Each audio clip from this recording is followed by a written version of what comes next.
I played the original Max Payne on the set of X-Men 2. The Timebreaker DLC scene was so wonderful. I was like, yes, dude, this is so weird and so wacky and so perfect. I was incredibly frustrated that Quantum Break didn't do better on its release. What does the X-Men franchise mean to you? I feel like it changed my career. I auditioned for a role in the second season, and then it didn't go my way. How has this journey been like for you working on Rookie? One of the best jobs I've ever had.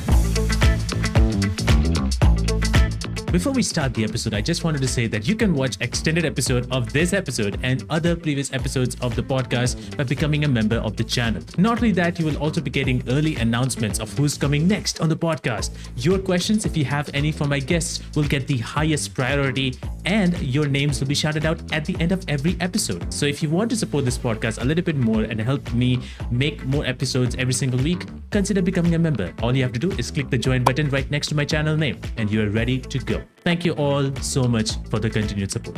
It's been such an incredible moment for all of us who have been playing the games that you've been a part of, Quantum Break and Alan Wake 2 specifically, and there's such a big fandom, and you know it, you've been on social media sharing everything. How has it been for you to interact with those fans throughout 2024, 2025, even right now? I love it. We were talking before we started that I was initially a fan of Remedy before I was a part of the games. I played the original Max Payne on the set of X-Men 2. I brought my Xbox to Vancouver. Yeah, I had it in my trailer and I played the game and I loved it.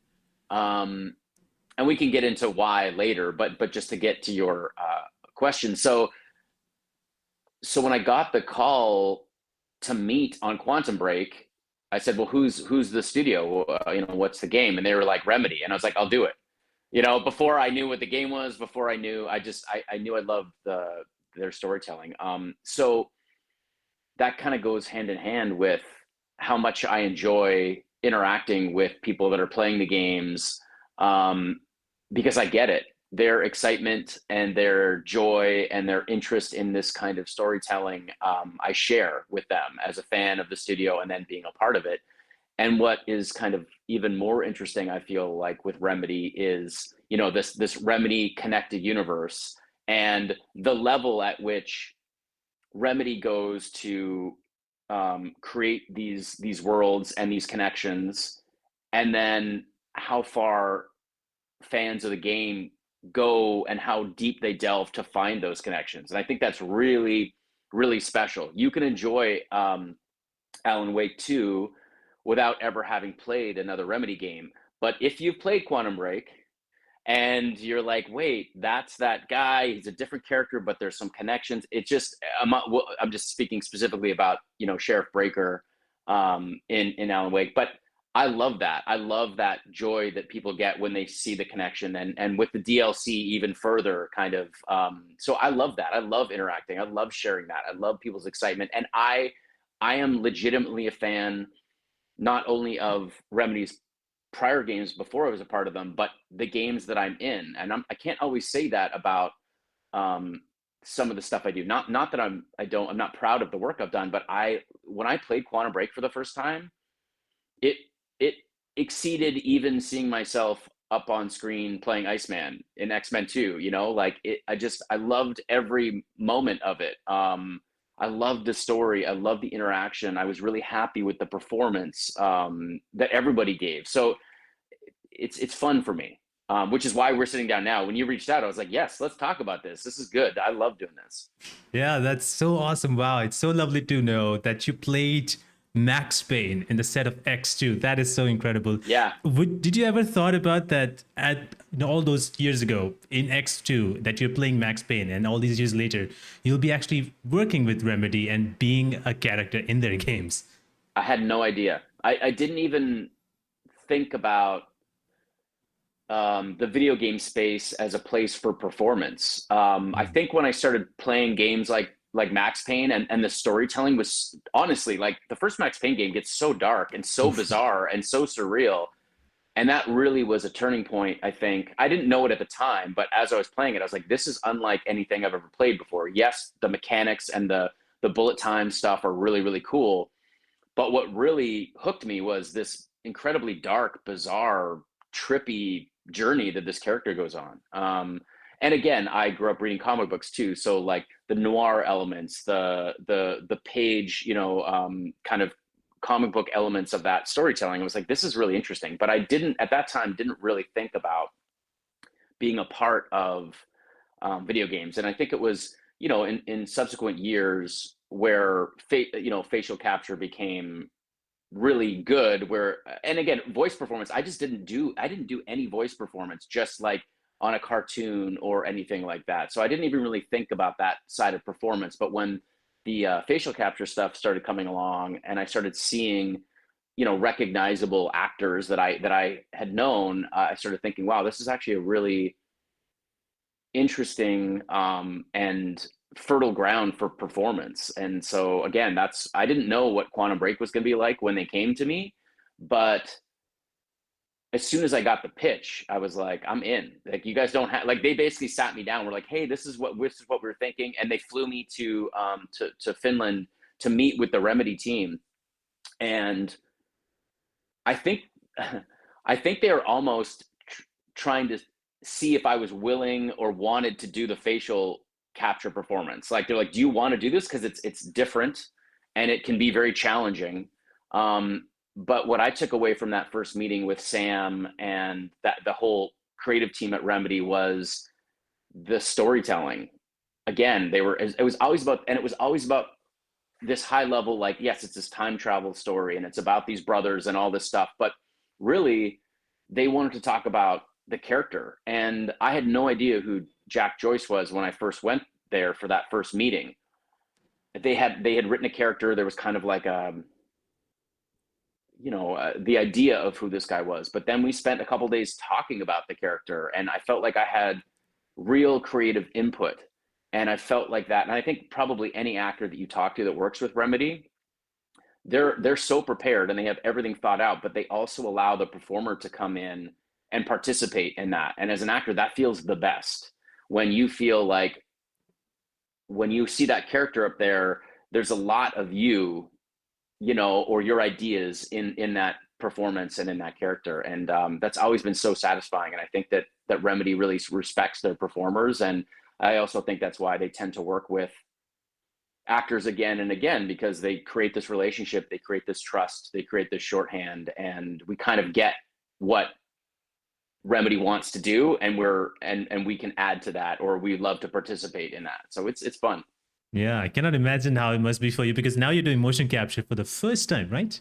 Yes, I'd never done it. Motion capture was pretty common at that point, but even on the Mm. X-Men films, I didn't do any motion capture. It was like they would put dots on my face Right. to track on set, but we wouldn't go into like a volume and wear the thing and do the Right. T-pose. We didn't do any of that. So that was completely different too. And from a performance perspective, I give an example because this was when I realized that it's a whole other sort of performance muscle. There was a scene in Quantum Break where my character was knocked out in the back of this kind of like Monarch security van, and I come to, and I've got a headache, and there's sun blaring in through this window, and I'm squinting, and we did a few takes, and then Stobe, the director, was like, you have to, it's really important. There's going to be like a bright light in your eye. You're really going to have to come to, and I want you to play the brightness, And I realized that on a traditional set, there would be a blaring light in my eyes. I wouldn't have to act. I'd just open my eyes and be like blinded. And I was like, oh yeah, that's like a detail that is in the script, it's in the scene, but it's not physically here. So I have to remember to play those beats. And so in a lot of ways, you're having to use much more of your imagination when you're doing motion capture, because a lot of the practical elements that you would have on a film set aren't there. There's wind blowing. Okay, well, we got to get a big fan. So you don't have to act the wind. It's just there. It's blowing in your face. Or there's a bright light that's blinding you. Well, on a film set, they'd have a big light shining in your eyes so that you could react to it. So, but that was also what was fun about it. It was like, oh yeah, this is more make believe. This is more, you have to use your imagination. You have to play all this stuff, and you have to remember all that. So again, that was just a learning curve. Like now it's like, oh, that makes perfect sense. Of course, I have to play all these elements. But at the beginning, there was that learning curve where you had to kind of figure out all the new elements that this medium requires. True. Yeah. And yeah, it's so cool to see in this game specifically. This was your first game, and it also has motion capture in it. So we have in-game cutscenes, and it also has full televised moments and scenes Live that you also action, have to show. yeah, Yeah, live action stuff. Like, was yeah. it? Did you ever even think about like, oh, we are doing both in a video game? Like, Well, that was the huge kind of conceit of Quantum Break, right? It was like, yes, right? it's going to be this AAA video game, but there's also going to be these live action episodes that are cut into the game, which was so interesting to me. Now, I only shot, I think, 1 or 2 days on the actual live action, so that wasn't really a big kind of concern for me because the episodes kind of focused on other characters like the monarch side and all those things, which again is really interesting because if you choose to watch those episodes, the story is filled out in another way, where you might not have time specifically in one game to cover all those characters. It's like, well, let's break from the Jack Joyce, Beth Wilder, that storyline, and we'll jump over and show more of the monarch side of things, which I thought was really interesting and really cool. So I didn't worry about that too much, and I knew the whole point of us doing all these detailed facial capture, because we would do the motion capture in Los Angeles together as actors, and then we would go to Remedy to do the facial capture because they had a better technology and proprietary system for them. So you're basically doing the performance twice, not for everything, but all the cut scenes, you would do it again, in Finland. So I knew that they were working very, very hard to have that be as seamless as possible, like the live action versus the game. So I just kind of looked at it the same way. It's like when I went to perform, I had scenes with Aidan Gillen. It didn't seem any different really than when we were doing it on the motion capture stage. We just were acting as characters. We were in costume as opposed to in like our leotards, but that was Yeah. the only difference really. What was it like working with that cast? Because that's an incredible amount of actors. We have like Aidan Gillen, as you mentioned. We also had the late Hmm. great Lance Reddick Oh there. man, yeah. What was it like working with all of them? It was exciting. I mean, I was a fan of all of them. Dominic Monaghan, who plays my Yeah, brother in the game, we had right. actually made a film together prior to that. So I already knew him, which was kind of cool. And I also have been told over the years that I look like a hobbit, like I could have been one of the hobbits. So Dom and I was like, yeah, I look like Dom. We could definitely be brothers. I could have been a hobbit. So Oh yeah, but it was incredible. Like Lance, and Aiden and Dominic and Courtney, I think we were just all on the same page, and again, I think we all approached it like we would any other project. Like we have these characters, we have these shared histories, and let's try to make this feel as real and as interesting and as grounded as possible, even though we're in this huge story. But yeah, just it was a really, really creative, interesting, and challenging experience again because I don't think maybe Lance had done some motion capture. I don't know that Aiden had done it or Dominic. So we're all learning together, but there's something kind of fun with that too. Like it's exciting to be having this new experience and finding the challenges and finding the things that are actually really enjoyable about it together. But yeah, I really enjoyed my time with all those actors, and I respected all of them, and I think they're all fantastic in that game. Like I think Yeah. every character really lands. Definitely. Yeah, it just that whole journey when the player is experiencing everything, they get to experience all these characters and their stories. As you mentioned with the live action stuff, it expands so much. Obviously, the game has followed or gained so many followers. People always go back and call it like one of the most underrated games of all time. Yeah, Uh, do that's you frustrating think? for me. That's super frustrating because I sometimes the things that I tend to be really proud of and interested about aren't necessarily the things that really take off or are the most successful. So I was incredibly frustrated that Quantum Break didn't do better on its release. I think it did well, but it wasn't like a smash hit. And that was the kind of thing where I was like, I want to make a sequel right away. Like I want to keep working on this. So it's frustrating, and it has been frustrating not to get to continue that story. But it is what it is. Like even if it's a great story and a great property, it's like it has to be, really financially successful, especially because that was a huge game, right? It was a very expensive game. It was one of the launch titles for the new Xbox at the time. I actually am Right. sitting looking at I have a whole Quantum Break, like there's an Wow. Xbox package with me on it, and I have like a custom controller and games. Like I collect all this stuff because I know how lucky I am to have that. Right. But yeah, I was incredibly frustrated that it didn't do better at launch because I knew it was a great game. And so it's so exciting to have people find it over the years. But you're like, man, I wish you guys all could have found it when it came out, because then we could have continued to do this. But it is what it is. Like that's the journey. That's the creative journey. It can be frustrating sometimes to, really be in love with a project and with characters. And the way that I look at it is, I sort of feel like it's "I told you so" moment when people find it and reach out. I'm like I knew it was great. I played it when I got it. I was like, this is a great game. This is a great experience. So I am really really happy that people have found Quantum Break and those characters and that world, because I think it's so well crafted, and I genuinely still care about those characters and that story. I think it's just, one of my favorite things that I've ever been a part of. Yeah, it's one of my favorite games. Really, when I was playing that game, there was a sequence you're walking in this warehouse. I think it's the place where the time traveling Yeah, machine where just where walking in. Yeah, and all the yeah, light all the changing, things and that I was like, whoa, this yeah. is so cool. I've never seen that before. It's so great. Oh, I was absolutely blown away. Like I would get sent these like little clips, like, "Hey, we're working on this sequence." And again, you read it on the page and you act it, so you're in this thing. But then to see specific, It, that was yeah.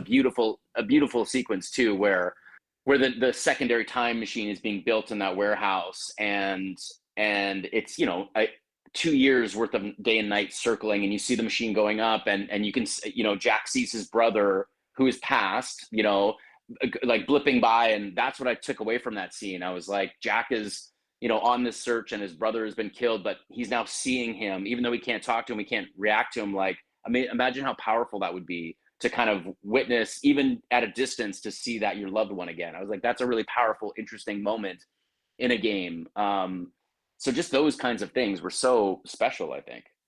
Yeah, definitely. And nothing, as no other game has that. So it just immediately is like, oh, wow, this is one of the best sequences. And it keeps on getting better and better. And that's why I feel like when people come back or find this game out, they're like, wow, well, in some ways for them, like, I never thought this game existed, or how come I never played this? Right. And for other people who have played this, they're like, oh, they're so happy to see you back in Alan Wake 2 and Yeah. Tim Breaker, and having a completely different kind of character, but also in the same way, sort of hinting at it at Quantum Break without mentioning it per se. How was it?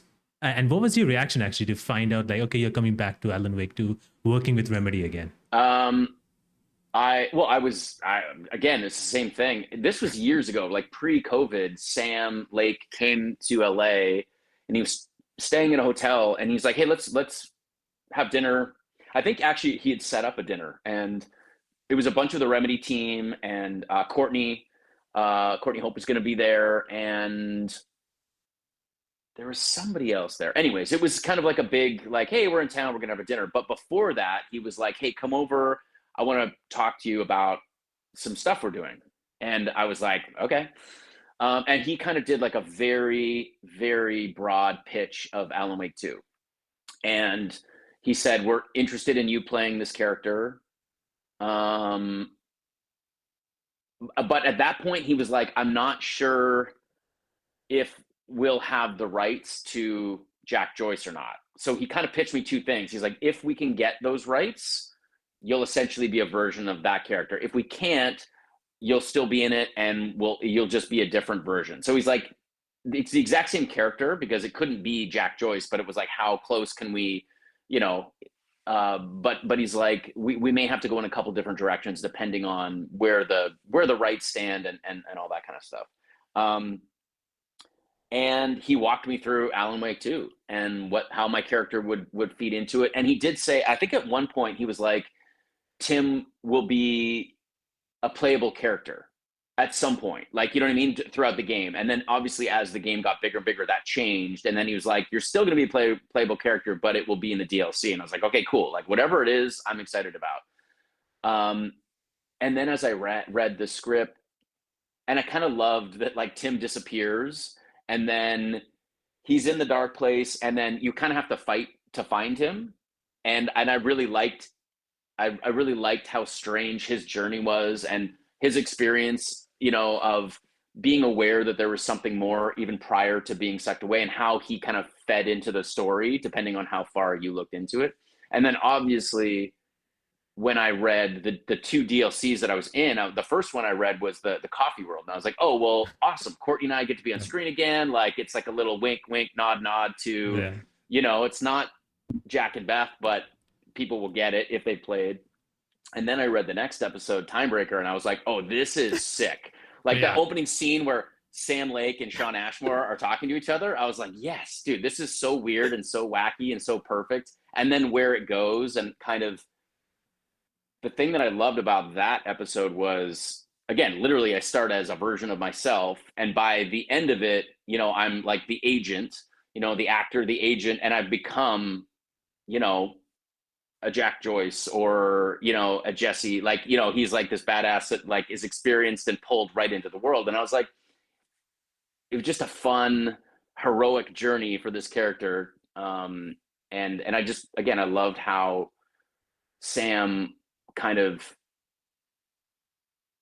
winks and nods at their past and at their history, but then creates something that is wholly engaging. You don't have to know or have experienced these other things. It's just it accentuates it, but you still have an incredible experience even if you're a first-time player and you don't know what's going on. So again, that to me is true talent and just great storytelling. This whole thing and how it's connected is just one of the best things that I've seen in video games. And it was so cool for everyone, including myself, to see you and Courtney Hope together again, playing two different characters, but the kind of like the relationship is sort of the same as that Yeah, of well, Quantum Break. there's that Yeah. touch point, Yeah. and again in the Timebreaker episode where the actor or the agent, I'm not sure where he transitions. Again, these are all the things that we talk about too. It's like this Yeah. character becomes someone totally different by the end of this, you know, little DLC episode. But you know, Tim, Sean, whoever that character is in that, has that memory where he's about to go back after after the after our bad guy basically, and he says something like, you know, I'll come back for you basically, which is the line from the end. And then she stops him and says it first, and it was just like I got chills when I read that, you know, because I was like, oh, it was so satisfying. And again, I'm like, if you've never played it, you'll have no idea. That will just be like it's still an interesting moment between these two characters. But if you played the game, you know that that's what everyone's waiting for. She's trapped. He's in love with her. He has to come back. It was very romantic and very exciting. So I literally got chills when I read that on the page, and I was like, oh yes, like for people that know, this is going to be so cool. So I love that moment. I thought that was really special. And again, it's like a little secret. If you played it, you'll get it. If not, it's just kind of an interesting moment between these characters. So it works however you experience it. Exactly. Yeah. That the when players sees it, if they have not played it, they understand that there's definitely something between these two characters, and they would probably love to know more about it. Right. And maybe eventually find out like, oh, there was a Quantum Break, and then go through that experience and then finally Yeah. understand what's happening. Yeah, A lot of people yeah. have done that. Like gone back and played Quantum Break for the first time and be like, oh, I can now finally understand these connections. It's Yeah. amazing. Yeah. Yeah, it is. It's One of really the best. cool. I also like that Remedy, like in the best possible way, they make you work for it. You know, it's Right. not a completely passive game and or experience. And I think that is what makes people engage that much deeper. With a film, it's very passive, right? You go into a theater or you're at home and you sit back and the story, the art, the entertainment is given to you. You just have to experience it. Where with video games, especially when they're done at this level, you're solving riddles. Yeah. You're deeply engaged. You're controlling the character. You literally have that next level of connection to the storytelling. And I think that's not for everyone either. Some people are like, I just want to turn my brain off. Like, I just Yeah. want to, you know, be entertained and not have to work as hard for it. But it's like reading a great book. It's like, you know, the first couple chapters, sometimes you have to fight through it and then it grabs you, but you have to put that effort in. and to fully engage. And I think that's what storytelling and gaming can do. We will get back into the conversation in just a few seconds, but I just wanted to let you know that if you're enjoying this episode, consider hitting the like button and also subscribing so that you can watch more episodes just like this every single week. And also hit that notification bell icon so that you don't miss any notification on when the next episode is coming out. And now we will jump back into the conversation. With Alan Wake 2 specifically, a lot of people enjoyed it for various different reasons. And one of the biggest things that people enjoyed the most was the Alan Wake 2 musical. Were you ever bummed out about the fact that you were not in it? Yes and no. I love to perform. I'm kind of a horrible dancer. Come on. So, but unfortunately, that was kind of spoiled for me because I knew it was coming. There was a lot of stuff because, again, I was only in a limited amount. I didn't read the whole script and I didn't really want to. Unfortunately, I knew that was coming. I kind of wish that I had not been aware of that because it would have been that much better. But yes, yeah, it would have been fun to be a part of that because it was such a fun, unexpected, bizarre thing to do. And what a wild swing. Like that could have failed so horribly. Yeah. But it didn't. It was fantastic and special. And again, but that's what you have to do. Those you take risks and when they pay off like they do, it's really amazing. But so I can honestly say I was a little disappointed, but also the other thing too, it's like when you're seeing it and it's all happening, it's rad. You're like, oh, that's so cool. But like when you get the pages and like, okay, so we're gonna break out into song, we're gonna do a big choreographed dance. I might have been like, what? I trust them. I would do anything that they asked me to do, but I probably would have been like, okay, like let's see where this goes, But yeah, it was so fun. And just again, the other thing that I think Remedy does well, and again, I'm thinking about the game is the varying levels of size in performance. Like Alan is a very grounded character. Tim, I think, is a very grounded character. But then you have like Tor or the Koskela brothers, and it's like that. By the way, the Koskela brothers commercials were a genuine highlight for me. Like wonderful. Every time they came, like that was literally, I was like, that might be my favorite part of the game was like finding those because they're so funny and they're perfect. They're like perfect little bits of comedy, and it's all about the characters and it's just their relationship was very, very funny. So I think that was a real highlight for me. But that's so goofy and insane. But they seamlessly have that sort of absurd, almost over the top performance in these characters, but they blend so well with the grounded nature and it accentuates all that. So again, that's a real challenge. Like just as a performer, I think that's challenging, but also when you're telling a story to blend all those things and have it still feel real and grounded, even when some elements are like so big, I think that's really, really fun. And again, I think that kind of, it's what makes these kinds of games special. Right. Yeah. Those commercials in that game, whenever the TV comes on, whenever those guys, I'm like, let me stop everything I'm doing. I gotta watch this. Oh yeah. I'm like, everyone shut up in the room. We're gonna watch this. So I played Alan Wake 2. It took me about a year to play it because my best friend Sam and his son Charlie, who's now 16, Charlie loves Remedy games, and we were like, we're gonna play it together. So we do a family dinner. He's like, we both live in Los Angeles. We don't have family in LA, so we become family. So every Sunday we do family dinner, and they would come over and we would take a few hours and play Alan Wake 2 together. But it took us forever to do it because I wouldn't play during the week. I had to wait. But it was really satisfying to play it like that and to play it with a group of people. And we were all fully invested. And the fact that two old guys in their 40s had the same experience as a 16-year-old. You know what I mean? Like we all enjoyed it. It wasn't like, well, we got bored or he got bored. It's like we were all engaged, and to have that sort of multi-generational experience playing a game is a testament to how interesting and cool the game is. It's so wonderful. Again, I just keep going back to the moment where you talked about how you played Max Payne in X2, and the X-Men franchise has been so wonderful and such a huge franchise. What does that franchise mean to you now that it's sort of come to an end with Deadpool and Wolverine? What has it been like for you?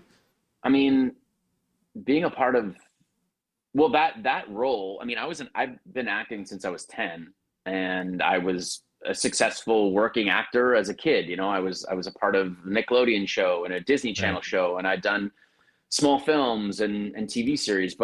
Um, but booking that, few in the first X-Men movie, I was living in Toronto and that's where it shot. So I auditioned like 6 times and got the role, but I only really worked for 7 days on the first movie. I think people are kind of surprised because they're like, yeah, you weren't the main character, but it's an impactful film and an impactful character, a supporting character in the movie.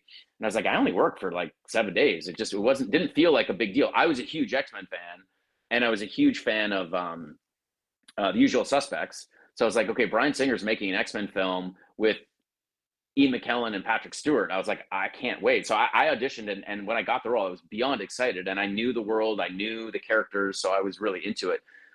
So that was a huge break. But it wasn't until I got the call to do X-Men 2 that I feel like it changed my career.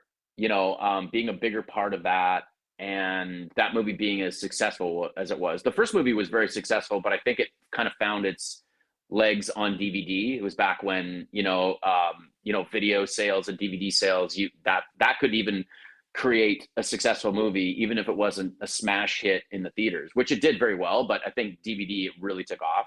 So X-Men 2 was like the number one movie in the box office for several weeks, and that changed my career, obviously. And I got to keep coming back and making these films and work with incredibly talented filmmakers, actors, writers, and I made a lot of great friendships and also relationships that kind of helped me take my career to the next level. And that's when I moved down to Los Angeles and really gave it a shot. And so it was such a huge break, but then also at the same time, it was like, I didn't really know what to expect. Like part of me was like, oh, now I'm going to go make big feature films, which Right. wasn't the path of my career. Like I continued to make X-Men movies, but I didn't make a bunch of other huge other films.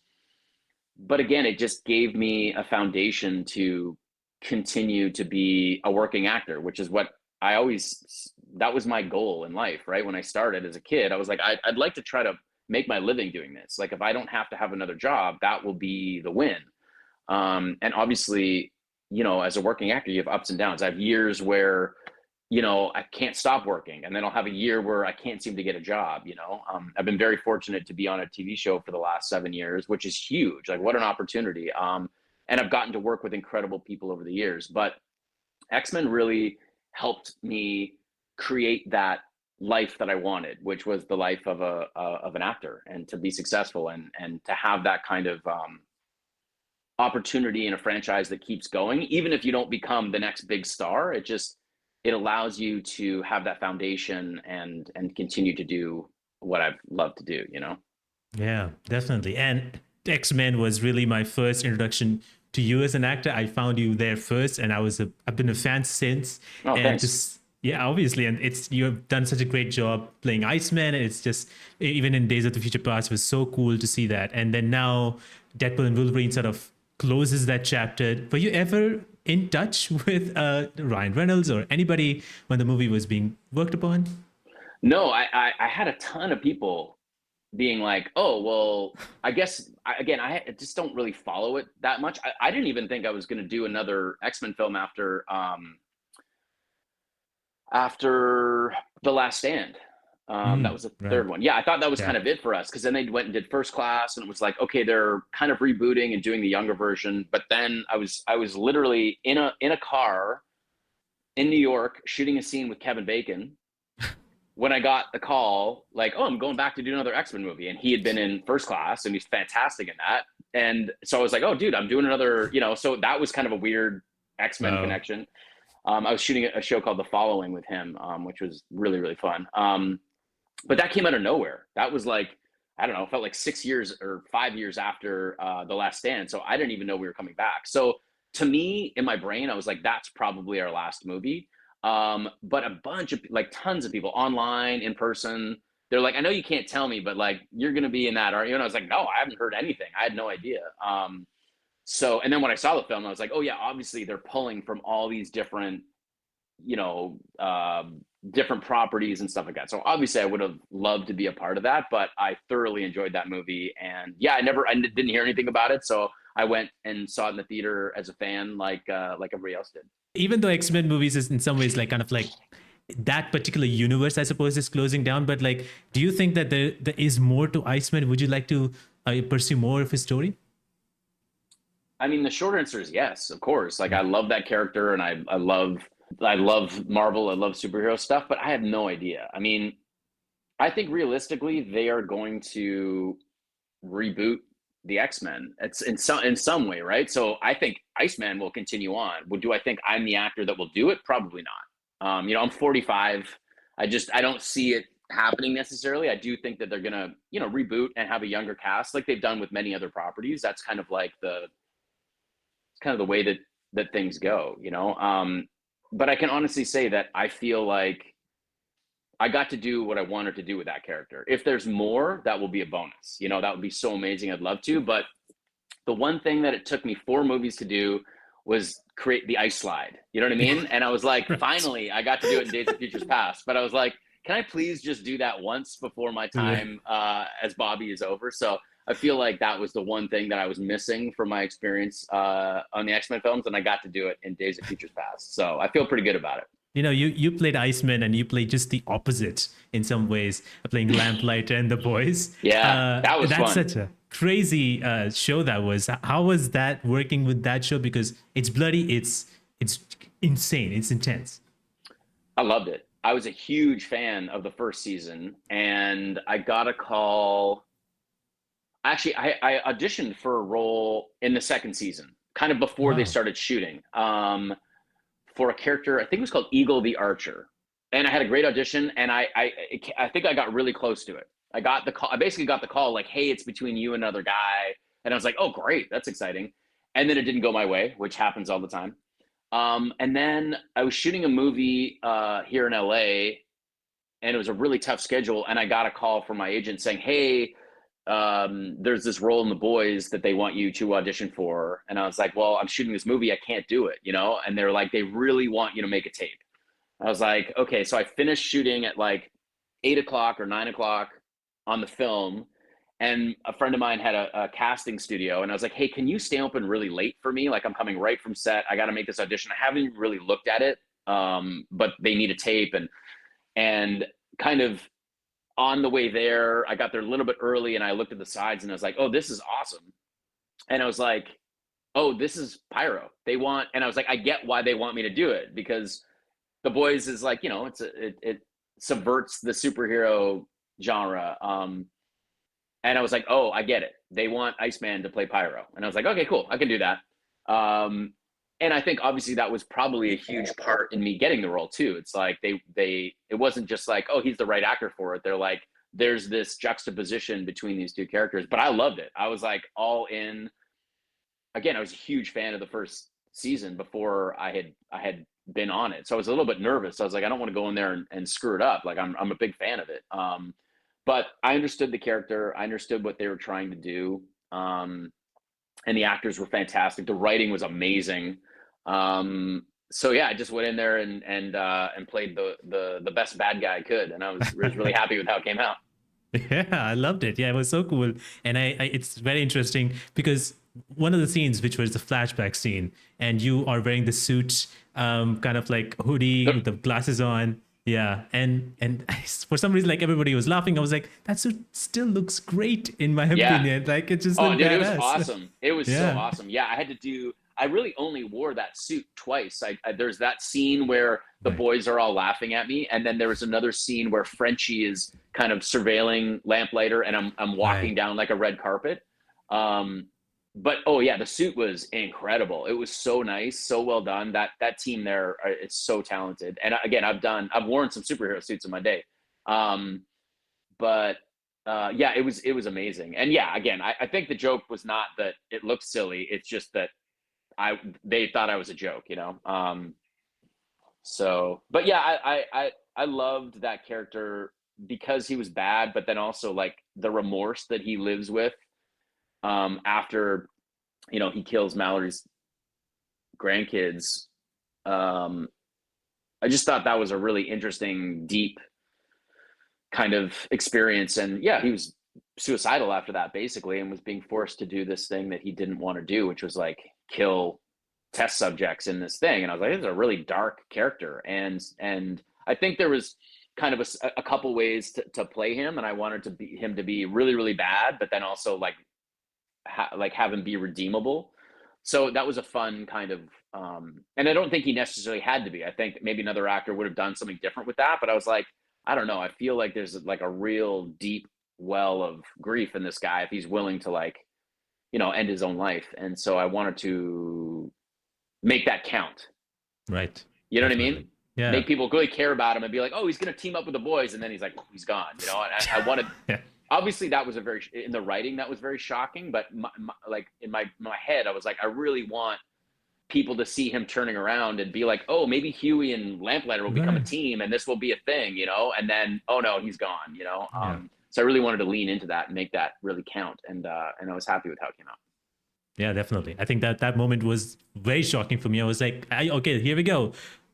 And he's gone. Like, it Yeah. was like very, very shocking. Yeah. That's how I felt when I read it too. I was like, oh damn, it's over. Okay. You're mentioning about earlier how you were in a show for the last 7 years, The Rookie. It's Yeah. such an incredible show. Very, thank if you. anybody gets into it, they get very attached to it, and it's Yeah. very addicting. Really, very, very much addicting. Yeah. When you look back at it, with season 1, you just came in first one of the episodes, and then later on you had a relationship with Lopez. To now, all these years later, you're still being Wesley. Well, how has this journey been like for you working on Rookie? It's probably been one of the best jobs I've ever had for many, many different reasons. One is, so Alexi Hawley, who's the creator of the show, he was one of the writers on the Kevin Bacon show I was talking about, The Following. So he was a writer on the first 2 seasons, and then he became the co-showrunner in the 3rd season. So, and I love Alexi. I love his writing. I love him as a person. We spent when I was shooting The Following, I was living in Brooklyn, and whenever the writers would come in from Los Angeles, they would all stay at this hotel in Brooklyn.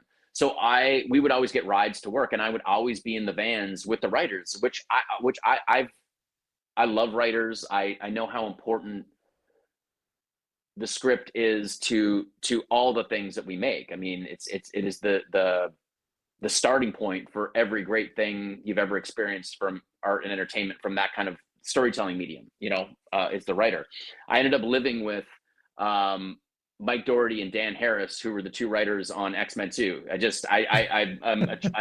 gravitate towards writers. I find them interesting and fun and just cool people. So anyway, I loved my time in the van with the writers, because when you're on set, you're only talking about the work, the scenes today, what's happening. When I was in the van with, in traffic for 2 hours in New York, we would talk about the show, we would talk about the characters, but on a different level, not like work specific, but like on a bigger level. And also, I just got to know everybody, the people that are creating these stories. Like, I just got to know who they were, where they came from, their artistic journey, like what brought them to this point. And Alexi was one of the people that I spent a lot of time with, talking to. And so we had this really cool relationship. So when that show ended, I was bummed, but we had a good run. And when The Rookie started, I was actually looking for a job. I had been out of work for a while because I'd taken some time off when my son was born. So he's 7 now. So, but I needed a job, and kind of reached out to Alexi, and I was like, hey, is there anything? And he's like, yeah, there's an opportunity for you. It's a couple episodes. And I was like, great. I'm a fan of Nathan. I would love to work with you. I don't think I'd seen the show yet. I think it just aired, but I knew about it. And a friend of mine, Liz, had directed the pilot. She had worked on The Following as well, and we had done another show called Conviction together. That was an ABC show. So I knew a bunch of people on the show, and Alexi was like, yeah, there's kind of this role that you're right for. it wasn't until later, it wasn't until this season actually, that he was like, "Oh, I was always going to give you that role." I was like, "Oh, I thought I needed Wow. a job and I reached out and you're like, "Oh, I have something for you." He was like, "No, no, that was that was your role. You just kind of came to me before I came to you." And I was like, "Oh, that's cool." Oh, Um, but it's been an amazing journey. Like, number one, we shoot in Los Angeles, and so I get to be at home with my family. So much of my career has been, I'm flying back right. and forth from somewhere, I'm in another town. Also, I love the character. He's just a character that has grown with me, and I love the other actors. Like, it's one of the easiest collaborative, fun set to be on. And I think a lot of what translates on the show is because we're having fun and we all get along. And you hear that all the time from actors. Oh, it's a great experience. Like, oh, we got along. Sometimes that's true, sometimes it's not. So I always take that with a grain of salt when I hear actors talking about their working experience, because I've been on shows where I'm like, we did not get along. Like, and that's okay. Like, it was not the easiest work environment for whatever reason. Sometimes it's not even about someone um, being difficult, but it's just like the process was difficult, or the show wasn't working. The characters, just, it was challenging to. This was the opposite of that. You just show up, the writing is fun. Um, to me, The Rookie works because it's a great balance of drama and comedy, and you never Right. know what you're going to get. When you do like a traffic stop, it could be a life and death situation, or it could be something completely silly and fun. And I think that Alexi and the writers really walk that line and allow the actors to do life and death stuff and lighter comedic stuff in the same episode. So I think it keeps it fresh for the viewers. And I agree with you that when people start watching the show, it becomes a comfort show for them. Yeah. And I also think a big part of the success of the show is like a 15-year-old can watch it and a 75-year-old can watch it. And often, and we hear this a lot, families watch the show together. It's like their show. Right. It's like, oh yeah, we all watch it. Like, we watch it together, or it's the show that we all watch and talk about, multi-generational. So I think it kind of has something for anybody. And I think a good network show kind of has to do that. It has to cater to a lot of people while still hopefully being interesting and fun. And so The Rookie's been a blast. To end this, there are a few fan questions that people would love to Yeah, know. All great. right. The first one is from Ashley Suzuki. They ask, what was your favorite part about performing in the game Man of Medan? Oh man, Man of Medan was super fun too.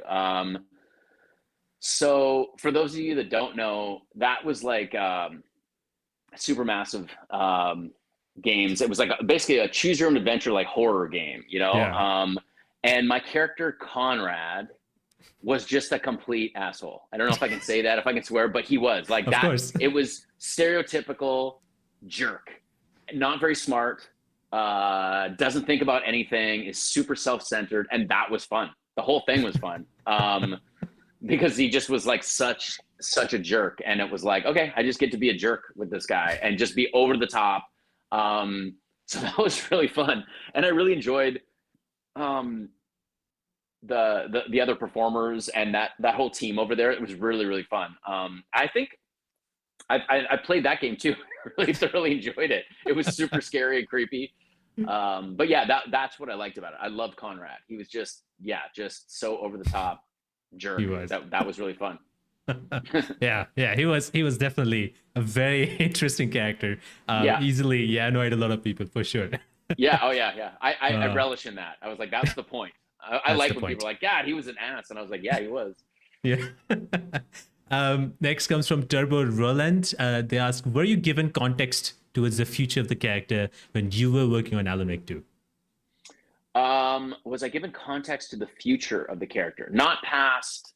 Well, initially, not even into the DLC. Really, I didn't know that. I knew that I was going to be in the DLC, but I didn't know what it was.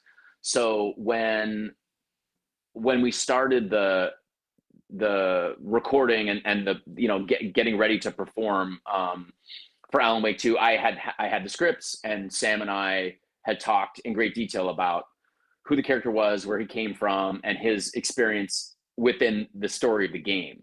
But I didn't know where it was going to go after that. I didn't know that there was going to be like the Time Breaker story, or even the Coffee World. I knew that I was going to be in those, but I didn't know what the stories were. I had no idea until it was like, hey, we're getting ready to shoot these. Here are their scripts.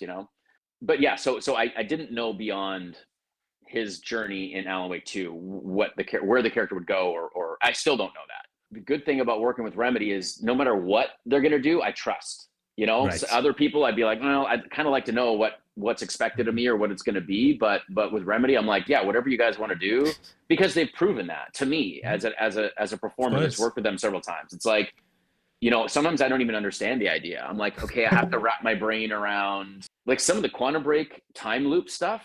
Even as we were shooting it, I was like, wait, where am I? And how did I get here? When you're playing the game, it's much more clear, right? Because it's laid out for you and explained. But if as a performer trying to figure out, and you're not always shooting things in order either. I'm like, wait, so is this after I've come back, or like, why is Beth like, huh? Um, and they would be very patient and really take the time to explain it. But it was very important for me to understand,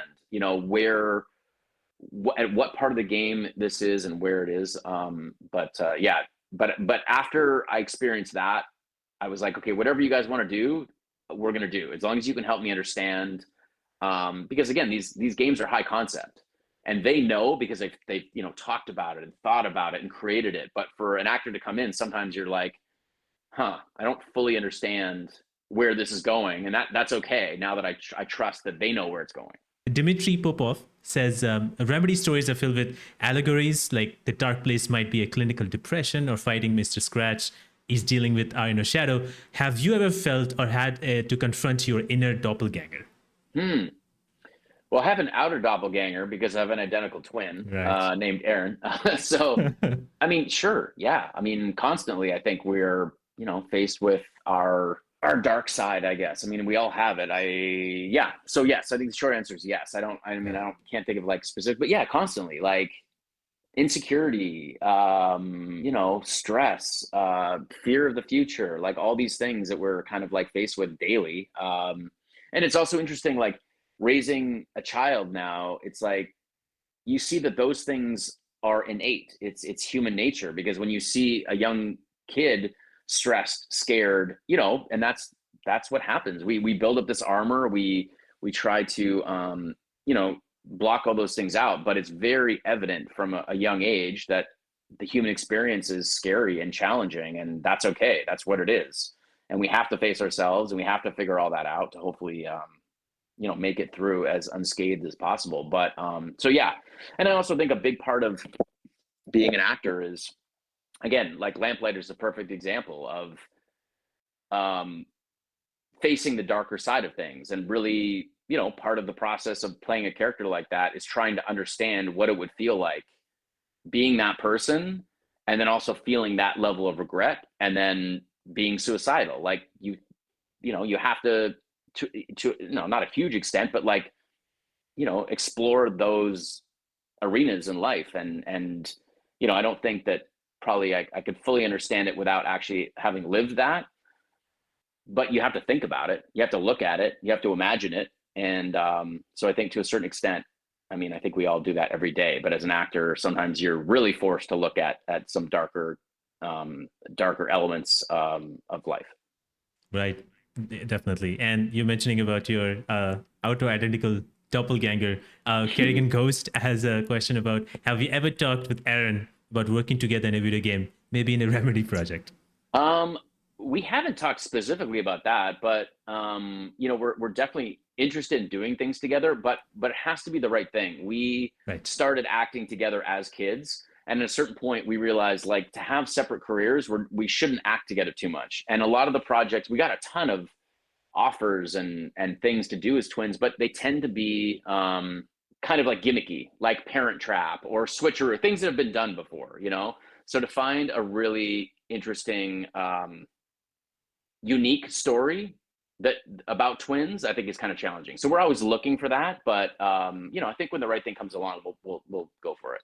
Atlas15264 asks, how do you see the future of Tim Breaker playing out in this universe of Alan Wake Remedy connected universe?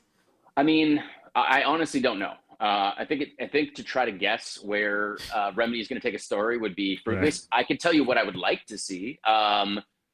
I I would love to see, and I would love to continue exploring that character. I would love to see him get out of the dark place. Um, and again, I liked that there was kind of this shared bond between Alan and Tim, like being there, working together through issues. So I like that. I'd love to see that kind of relationship kind of pursued further, like, teammates, working through this challenging thing. And again, like they're both in the dark place. They're both there, so they have this connection in a weird way. So to explore that relationship more, to develop that character a little more, to find out more about his history, which I know about because Sam and I talked about it. You don't really necessarily see it, but that would be kind of interesting too, to kind of find out more about his past and how he even got here. Like, why is Tim there? Because he's there for a reason, right? He wasn't, and we touch on it in the game, but yeah, that would be kind of interesting to explore that a little more. Yeah, I mean, there are other characters in the dark place as well at the same time. Saga Anderson is also there, the people that are stuck at this point. Yeah, So it could be great to like everybody come together, plan out, and find a way to get out. So that'd be yeah. nice to have if you get to And see those that are in the future. they're obviously they have something in common, right? Those Right, characters, nothing is random, right? So why them? Why, all those things, like right. all those touch points. And so I think we know a lot more about Saga, a lot more about Alan, and it would be fun to find out more about Tim. Like, why is he there? Why are those people chosen? Right, right. It feels like there's something with wall and door. Everybody has that connection. So let's see. Hopefully, This let's they hope. they do. They do. They do. Yeah. Elusive Puka asks, how much of your character, Mike Weston of the following, made it into your portrayal of Jack Joyce or Tim Breaker? Oh, that's interesting. So I was shooting the following as I simultaneously with Quantum Break. So when I had a break on filming the following, I would go and shoot Quantum Break. So you know what? I mean, they're obviously completely different characters, but I definitely was sort of in the same mindset. Only because I was playing both those characters at the same time. So obviously I was trying to differentiate as much as possible, but there may be some crossover because that's what I was working on at the time, and that's where I was at life, that age, and kind of dealing with that. So yeah, I think there probably was some crossover, just because I was shooting them simultaneously. Next question comes from Autumn0689. Who would you win in a fight, or who would win in a fight, Jack Joyce or Iceman? Well, I think that if Jack could freeze time, and Right? I mean, if it was, yeah, I mean, that I think Jack would inevitably win because he can control time. Control So time. if he could freeze Bobby in time before Bobby could freeze him in ice, then he would probably Of win. course, yeah. That would be an interesting match to have. Oh my It would God. be. There's one last thing I want to ask you, which is, Okay. you've been in so many shows, movies, and series, and as you mentioned, you've been in acting for since 10. I would love to know, like, who was Shawn Ashmore when he was, that young, working on those films and TV shows, versus who he is right now. Oh man, night and day different. Obviously, I mean, I was a kid, but I think the biggest difference in me, and I think it happens naturally in life, but like I'm so much more confident in who I am, in my ability, in my talent, in my purpose. Because when I start, you see some kid actors and they're just fully formed, like they're like ready to go and confident and can, I was not that. I think I was really shy and insecure as a kid, and I think that acting helped me break out of that. It was kind of like therapy in a way. The stuff that you're not really supposed to do in real life, like get angry or cry or all those things. Not that they're wrong, but you know what I mean. It's like the bad feelings or whatever. You're Yeah. actually encouraged to show when you're acting. It's like, oh, you have to cry in this scene. If you cry, everyone's like, great job, like nice, or like you have to get really mad or like. So I think that I just used it as a form of expression, and I was horrible at the beginning. Like I was not a good actor. I was not a natural actor. I had the desire to do it, and I knew somewhere in me that I was going to be good at it, but I was not good. I wasn't. And it took many, many years and a lot of experience. And I was lucky that I kept getting the chances to get better. Um, so I think that's a big thing, especially when people are like, well, I want to start acting. I'm like, well, be prepared to suck because you just will, unless you're like a phenom and you're naturally gifted. Like you have to suck, and you have to suck in front of everybody over and over again. And if you don't have the confidence or just that grit to be like, no, I'm going to get good at this, because I just needed it. I didn't know how I knew that, but I was like, this is my journey. I just knew it. I knew it from a young age. And I think that I was really lucky, because a lot of people don't know what they want to do. I was like, I know exactly what I want to do. I don't know why I knew that. I don't know how I got to this point, but I just somehow knew that I had to keep going. It was important to me. So yeah, I think I just have so much more. I'm more at ease with myself. I'm more at ease with who I am and what I do, and just life in general. And I think a lot of that confidence, and I'm not like an uber confident person, like walking around. I'm not cocky by any means.